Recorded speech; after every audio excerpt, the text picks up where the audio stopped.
In the previous video, you understood that the private cloud is owned and operated by individual enterprises. Let's understand the characteristics of private cloud.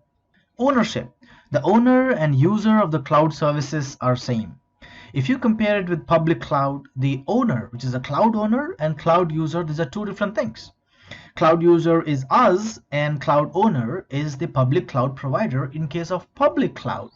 But in private cloud, the owner is the company and user is also the company because everything is lying on premise. Everything is lying inside your LAN.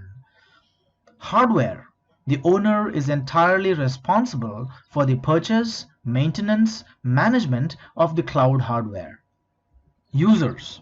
A private cloud operates only within one organization and cloud computing resources are used exclusively by a single organization or single business. Connectivity. A connection to a private cloud is typically made over a private network. Like we said, it is within your LAN environment, and that will make it highly secure.